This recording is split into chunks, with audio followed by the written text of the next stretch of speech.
नमस्कार, मेरा नाम आलोक है। आप लाइव स्ट्रीज देख रहे हैं। बिहार के मुख्यमंत्री सम्राट चौधरी ने आज नगर विकास एवं आवास विभाग के अधिकारियों के साथ बैठक की है। तस्वीर आपको दिखाएंगे। देखिए, सम्राट चौधरी ने बड़े फैसले लिए हैं। जिन 11 जिलों में सैटेलाइट टाउनशिप बसाए जाने हैं, उसे लेकर बड़ा फैसला हुआ है। जमीनें ली जाएंगी और फिर डेवलप करने के बाद उसका 55% हिस्सा वापस दिया जाएगा। लेकिन जमीन खरीद बिक्री पर 30 मार्च 2027 तक पूर्णतः रोक लगाई गई है।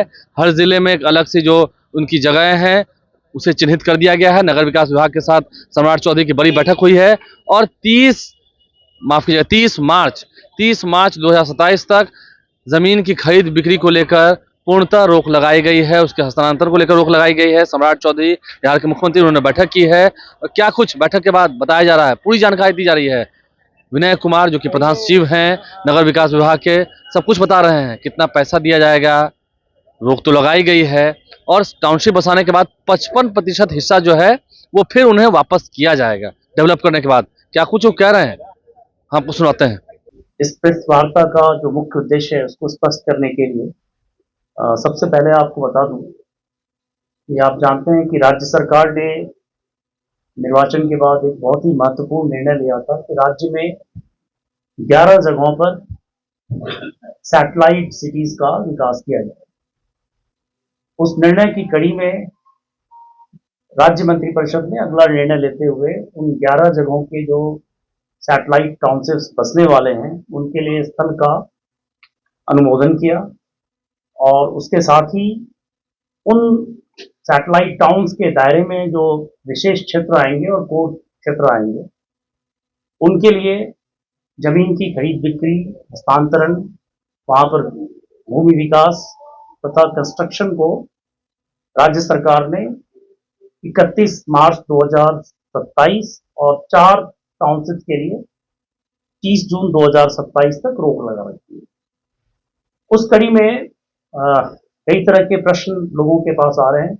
हम लोगों से भी बहुत सारी लोगों की जिज्ञासा है और प्रेस के माध्यम से मैं चाहूंगा कि उन मामलों में मैं वस्तुस्थिति स्पष्ट करूं।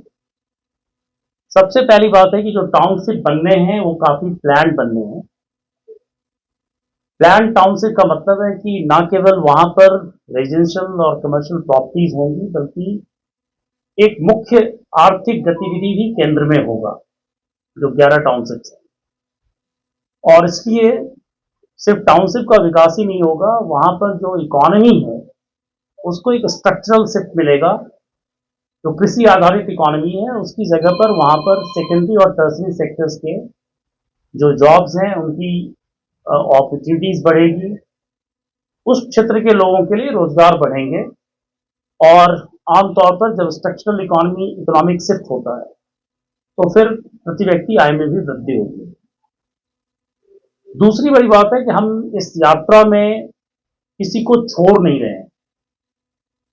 तो सबसे पहली कोशिश हमारी होगी कि हर किसान जिसकी जमीन टाउनशिप्स के लिए आ रही है उनमें से किसी को भी भूमिहीन नहीं होना पड़े। आमतौर पर जब लैंड एक्विजिशन हम करते हैं तो किसानों की लगभग पूरी जमीन चली जाती है और जो वहां पर आर्थिक संरचना तैयार होती है उसका सीधे सीधे उनको कोई लाभ मिलता नहीं है और यह शिकायत प्राय रहती है। हम नए टाउनशिप्स का विकास लैंड पूलिंग के माध्यम से मोस्टली करना चाहते हैं। आप जानते हैं कि बिहार में जो बीयूपीडी एक्ट है उसके तहत टाउन प्लानिंग स्कीम लागू करने का प्रावधान है। तो टाउन प्लानिंग स्कीम का जो उसकी मुख्य बातें वो ये हैं कि सबसे पहले हम एक प्रारूप प्रकाशित करेंगे एक टाउन प्लानिंग स्कीम की मैप के साथ और समाचार पत्रों में उसका प्रकाशन होगा और एक पूरा लीगल फ्रेमवर्क है। उस प्रारूप प्रकाशन में हम आपत्तियां भी मांगते हैं और सहमति भी मांगते हैं। मुख्य बात यह है कि जब टाउन प्लानिंग स्कीम में किसान अपनी जमीन देंगे तो कम से कम 55% जमीन हम उनको वापस करेंगे, डेवलप करेंगे। अभी क्या हो रहा है कि जो गांव या शहर बसते हैं, बेतरतीब बसते हैं, तो किसी को सड़क मिलती है, किसी को नहीं मिलती, कहीं से बिजली का खंभा जाता है, कहीं नहीं जाता, कहीं नाली बनती, कहीं नहीं बनती। तो बेसिकली अभी जो है एक किस्मत जैसी, लॉटरी जैसी चीज होती है कि अगर आपकी जमीन सड़क के किनारे है तो आपकी जमीन की कीमत बहुत होगी, आपकी जमीन अगर पीछे है तो उसकी कीमत नहीं होगी। टाउन प्लानिंग स्कीम में जब लैंड पूलिंग होगी तो हम इस लॉटरी सिस्टम को या किस्मत को खत्म कर रहे हैं। हर एक प्लॉट के साथ सड़क, ड्रेनेज, सीवरेज और बिजली के कनेक्शन कंपल्सरली दिए जाएंगे। साथ ही जब डेवलप प्लॉट होगा तो उसका 55% उसी भूमि मालिक को लौटाया जाएगा जिसकी जमीन ली गई है। मोटे तौर पर आमतौर पर जमीन की जो दरें बढ़ती हैं ऐसे इलाकों में जहां पर हमारे टाउनशिप प्लान आ रहे हैं, तो जमीन की कीमत लगभग 7-8 गुना हुई है पिछले 4-5 वर्षों में। हम जब सैटेलाइट सिटी बसा रहे हैं तो कम से कम जमीन की कीमत 10 गुना से ज्यादा होगी। अगर आज किसी की जमीन 1 लाख रुपए की है और अगर हम लैंड एक्विजिशन में लेते हैं तो आमतौर पर 4 लाख रुपए उसको देते हैं। कुछ और भी उनके साथ सुविधाएं हैं, बट जो लैंड एक्विजिशन के प्रोसीजर हैं उसके हिसाब से करीब 4 गुना देते हैं, तो 4 लाख रुपए के आसपास उनको हम देते हैं। और कुछ और भी सपोर्ट हैं, जैसे कुछ अलाउंसेस वगैरह हैं वो देते हैं। जब हम लैंड पूलिंग करेंगे तो एक जमीन की कीमत कम से कम 10 गुना बढ़ेगी, कम से कम 10 गुना बढ़ेगी। और जैसे पुनपुन जो सैटेलाइट सिटी हमारा पुनपुन के पास आने वाला है, उसकी कीमत में कम से कम 20 गुना इजाफा होगा। तो अगर 1 लाख की कोई जमीन है, आज हम लैंड एक्विजिशन में 4 लाख देंगे, तो अगर हम लैंड पूलिंग करते हैं तो जमीन की कीमत 10 लाख मान लेते हैं, तो 10 लाख में हम 55% वापस लौटाएंगे, तो 5.5 लाख रुपए का सीधा सीधा भुगतान किसानों को होगा। प्लस उनको वो लैंड मिलेगी जो डेवलप्ड है, वो क्षेत्र मिलेगा जहां ग्रीन एरिया है, जहां बिजनेस एरियाज हैं, जहां पर इकोनॉमिक एक्टिविटीज है, वो पूरा शहर प्लान उनको मिलेगा। तो पहली बात है कि जो किसान हैं उनको हम शेयर होल्डर्स बना रहे हैं इस डेवलपमेंट, उनको हम वंचित नहीं करें, किसी को भी भूमिहीन हम नहीं करें, नंबर 1। नंबर 2, जो भूमि का अप्रिसिएशन होगा उसका वो हक उनको मिलेगा। नंबर 3, हर प्लॉट रेगुलर साइज में होगा। प्लॉट को जब हम कंसोलिडेट करेंगे तो वहां पर बेहतर निर्माण हो पाएगा। साथ ही जो शहर बसेगा वहां park, playground, community centres, hospital, schools, ये हम मैंडेटली प्रोवाइड करेंगे। पूजा और उपासना के स्थल भी रहेंगे। और जो रोड और अदर कनेक्टिविटी के लिए लगभग 22% जमीन जाएगी, जाती ही है। जब भी कोई टाउन से बनाते हैं तो लगभग 22% जमीन जाती है। ग्रीन स्पेस, पब्लिक यूटिलिटीज के लिए लगभग 5% जमीन जाएगी। जो कुछ ऐसे भी लोग होंगे उस शहर में अभी जहां पर रह रहे हैं जिनकी आजीविका लैंड पर सीधे सीधे है, लेकिन लैंड के मालिक वो नहीं है, उनके लिए भी इकोनॉमिकली वीकर सेक्शंस हैं, उनके लिए भी थोड़ी वहां पर हम लोग गुंजाइश रख रहे हैं इनको मकान देने की। तो उनके लिए हमने 3% लैंड रखा है जो इकोनॉमिकली वीकर सेक्शंस को हम प्रोवाइड करेंगे, जो इसी इलाके के। और जो इंफ्रास्ट्रक्चर कॉस्ट हमारा लगेगा, जैसे हम सड़कें बनाएंगे, गलियां बनाएंगे, सीवेज नेटवर्क लगाएंगे, एसटीपी लगाएंगे, वाटर ट्रीटमेंट प्लांट लगाएंगे, पानी पीने के पानी की जो व्यवस्था करेंगे, इलेक्ट्रिक ग्रिड हम जो स्थापित करेंगे, तो इसके लिए जो हमारी प्लानिंग अथॉरिटी होगी वो 15% लैंड रखेगी। इस प्रकार 100% लैंड का हिसाब होगा। सबसे बड़ी बात यह होगी कि हर स्टेप पर ट्रांसपेरेंसी, पहले हम ड्राफ्ट पब्लिश करेंगे, ड्राफ्ट पर सहमति और ऑब्जेक्शंस लेंगे।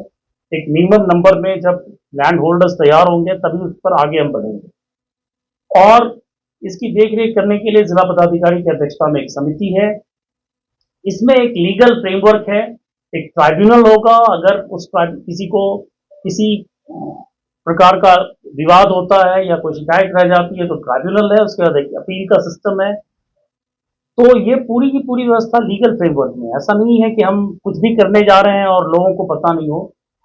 समाचार पत्रों में इसका पूरा प्रकाशन होगा, लैंड का डिटेल, लैंड देने वालों का डिटेल, सब कुछ होगा। जो हम इंफ्रास्ट्रक्चर बनाएंगे उसमें उनका समूह का जो जो भूमि धारक होंगे उनका समूह हम बनाएंगे और उनके साथ बैठकर हम प्लान करेंगे कि किस तरह से वहां पर इंफ्रास्ट्रक्चर डेवलप हो। तो ये बुनियादी तौर पर हमारी लैंड पूलिंग का मॉडल है। अगर किसी के पास जमीन कम हो या लैंड पूलिंग में हमारा साथ नहीं देना चाहता, तो वैसी सूरत में हम उनके साथ निगोशिएटेड परचेज करेंगे। उनके साथ आपसी बातचीत से हम बाजार दर पर उनको जो मूल्य है जमीन की वो देंगे और प्लस इंसेंटिव में उनको हम लोग टीडीआर देंगे, ट्रांसफर ऑफ डेवलपमेंट राइट्स बोलते हैं। उनकी जितनी जमीन जाएगी इंफ्रास्ट्रक्चर में या किसी पब्लिक फंक्शन के लिए, उतनी जमीन के मूल्य के बराबर उनको हम ट्रांसफर ऑफ डेवलपमेंट राइट्स देंगे। ये टीडीआर बहुत तेजी से बिकते हैं। जो बिल्डर्स होते हैं, कंस्ट्रक्शन कंपनी होती हैं या उन्हीं का अपना घर वो बना रहे हैं, तो उस टीडीआर से एक्स्ट्रा स्पेस, एफएआर एक्स्ट्रा उनका बन जाता है और ये काफ़ी वैल्यूबल इंस्ट्रूमेंट है अर्बन प्लानिंग में। तो हम उनको सीआरएफ जो ट्रेडेबल टीडीआर देंगे, ट्रांसपोर्ट डेवलपमेंट राइट्स, ताकि उनको फिर जो भूमि एक्विजिशन में 4 गुना मिलता है उससे ज़्यादा उनको मिले। हमारी कोशिश होगी कि किसी भी भूमिधारक को कम से कम उनकी ज़मीन जो हम ले रहे हैं उसका 5 गुना और भूअर्जन की तुलना में ज़्यादा ये उनको उपलब्ध हो और हमारे पूरे हिस्से में वो साथ रहें। उनका संगठन हमारे साथ रहेगा, किसानों का पूरी व्यवस्था पारदर्शी रहेगी और ये एक कोलैबोरेटिव एफर्ट है। ऐसा नहीं है कि कोई बुलडोज कर रहे हैं हम लोग, जो कर रहे हैं उस इलाके के लिए कर रहे हैं। उस इलाके में जब प्लान्ड अर्बन ग्रोथ होगा तो वहाँ के जनरेशंस के लिए उसका फायदा आएगा, उसकी इकोनॉमी में ग्रोथ आएगी और जो प्राइमरी सेक्टर की इकोनॉमी है खेती की बेसिकली, सेकेंडरी और tertiary sector, manufacturing, services sector, इसके अलावा राज्य सरकार ने हर 11 टाउनशिप के लिए कुछ ना कुछ सोच रखा है। कहीं पर एयरपोर्ट्स आ रहे हैं, कहीं पर फिल्म सिटी आ रही है, कहीं पर इंडस्ट्रियल पार्क्स आ रहे हैं, तो हर जगह कुछ ना कुछ सोचा हुआ जो उसको एंकर करेगा, जहां पर वो इन्वेस्टमेंट आएगा, ये हम उसकी गारंटी देना चाहते हैं। इसलिए उस टाउनशिप के साथ एक मेजर इकोनॉमिक सेंटर हम एंकर कर रहे हैं। तो काफी विस्तार से इस पर काम कर रहे हैं। राज्य सरकार में काफी सोच विचार चल रहा है, काफी एक्सटेंसिव कंसल्टेशन हम लोग कर रहे हैं। इसमें हमारे साथ वर्ल्ड बैंक की टीम है जो देश के जाने माने विशेषज्ञ हैं और यूनिवर्सिटीज काम कर रही हैं, एकेडमिक्स हैं, प्लस जो स्पेशलिस्ट हैं उनका भी सहयोग हम ले रहे हैं। और आपको बताऊं कई शहरों में जब भूमि वापस करते हैं डेवलपमेंट के बाद तो कहीं 25% करते हैं, कहीं 40% करते हैं। हम लोगों ने मिनिमम 55% रखा है और इसलिए रखा है कि किसी को ये फील नहीं हो कि हमने उसको नुकसान पहुंचाया।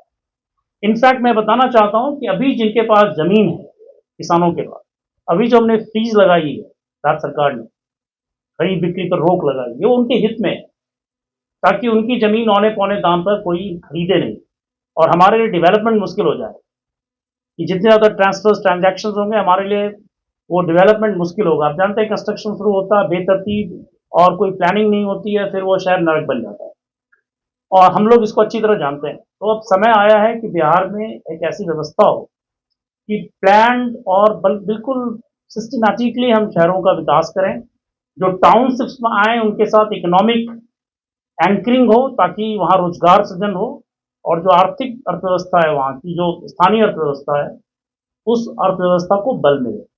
तो इस पूरी बुनियादी सोच के साथ ये आई है और काफी सोच विचार कर हम लोग इसमें कदम बढ़ा रहे हैं। तो बैठक के बाद क्या कुछ आदेश जो जारी हुए हैं उससे लेकर जो विभाग के प्रधान सचिव हैं उन्होंने बात करते हुए मीडिया को बताते हुए क्या कुछ कहा है। सम्राट चौधरी का यह बड़ा फैसला, देखिए कैबिनेट की मीटिंग में तय हुआ था 11 जिलों में सैटेलाइट टाउनशिप बसना है, जिसमें पटना है, पूर्णिया है, भागलपुर है, सोनपुर है, मुजफ्फरपुर है, दरभंगा है, इन तमाम जगहों पर सैटेलाइट टाउनशिप बसाए जाने हैं और उसके बाद फिर जमीनों के रेट बढ़ेंगे। जाहिर सी बात है जो जमीनें ली जाएंगी उनसे पहले बातचीत की जाएगी, उनका पैसा दिया जाएगा और फिर उनसे वो जमीनें ली जाएंगी। बाद में 55% हिस्सा उसका लौटाया भी जाएगा। विस्तार से आपने सुना है क्या कुछ आदेश में बताया गया है। तो 11 जिलों के जमीन खरीद बिक्री पर सही में रोक लगाई गई है, जो चिन्हित जगह है उन पर रोक लगाई गई है और फैसला क्या हुआ है विस्तार से हमने आपको सुनाया है। हमारे चैनल को सब्सक्राइब कर लें, साथ साथ फेसबुक पेज भी लाइक करें। धन्यवाद।